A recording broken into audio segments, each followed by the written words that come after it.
jangan dibuang dong. Loh kenapa? Itu kan udah sampah. Ini dapat bermanfaat tahu untuk percobaan sains. Penasaran kan? Gimana emang caranya? Nah, tapi ini butuh bahan satu lagi, yaitu balon. Oh ini, Nah, penasaran kan gimana cara lakukan percobaannya? Saksikan dalam video kami ya. With us, the 24th grade chemistry education study program, Class B. And my name is Anissa Putri Siregar, and my friends, I am Maruneha Toguan Purba, Ratna Sari, Radesta Situmorang, Sarah Anastasia Siboya. Stay tuned! Siklus Carnot adalah siklus termodinamika ideal yang menggambarkan bagaimana proses mesin kalor dapat bekerja dengan efisiensi secara maksimum. Siklus ini terbagi menjadi 4 proses reversible, yang dimana 2 proses isotermal dan 2 proses adiabatik. Siklus ini diperkenalkan oleh Sadi Carnot pada tahun 1824.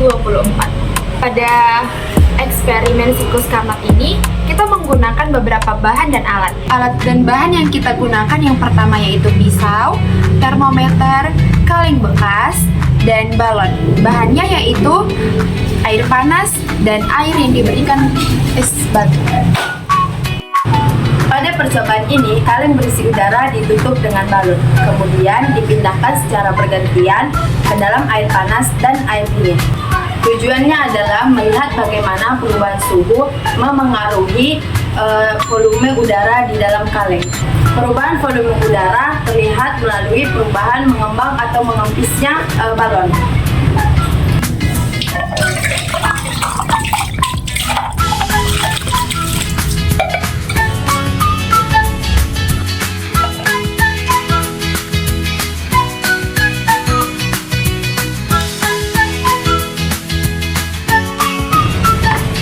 Disediakan wadah yang berisi air dingin dan juga air panas.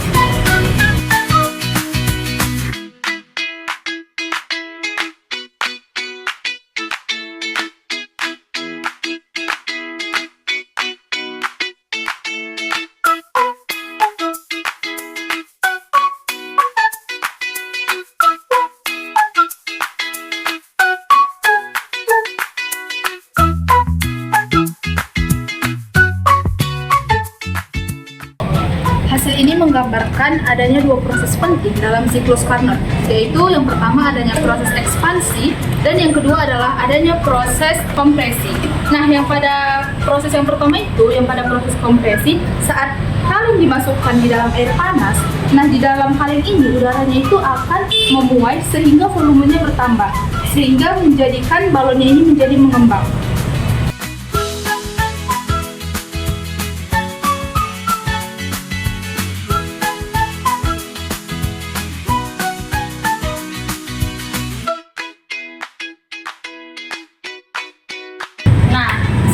Dipindahkan ke air dingin, udara akan menyusut dan volume berkurang. Nah, ini menggambarkan kompresi isotermal adiabati, yaitu ketika jet kerja melepaskan panas ke reservoir dingin atau TC. Nah, walaupun percobaan ini tidak menggambarkan siklus Carnot yang lengkap ideal, tetapi prinsip dasarnya terlihat sangat jelas. Ketika diberi panas, jet kerja mengembang, dan ketika dilepaskan panas, jet kerja mengembang. Ini adalah inti dari semua mesin kalor, termasuk siklus Carnot. Udara dalam kaleng merupakan sebagai zat kerja, dan air panas itu berperan menjadi reservoir panas ataupun disebut dengan pH.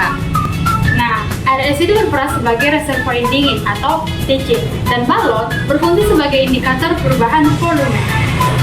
Nah, siklus yang terjadi itu ketika kaleng dimasukkan ke dalam air panas, maka yang terjadi itu adalah proses ekspansi, di mana balonnya itu akan mengembang. Lalu ketika balon sudah mengembang, dipindahkanlah ke air dingin, terjadilah proses pendinginan ataupun terjadinya proses kompresi, di mana balonnya itu akan menyusut ataupun mengempis. Nah, ini adalah model mini dari kerja dari mesin Carnot pada mesin kalor di dunia nyata.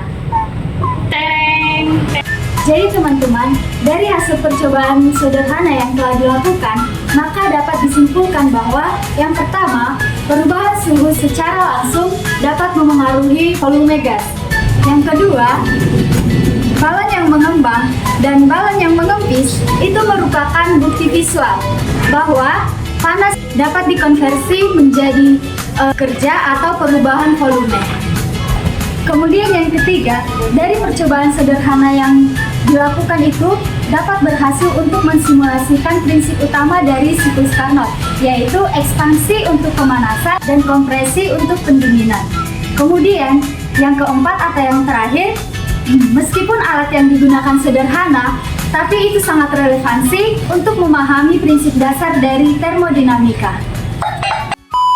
Jadi, dengan memanfaatkan kaleng bekas dan balon, kita dapat membuat percobaan siklus Carnot. Nah, untuk belajar itu nggak tentu harus barang-barang mahal. Ternyata barang-barang di sekitar kita yang bekas juga bisa untuk jadi uji percobaan. Terima kasih sudah menonton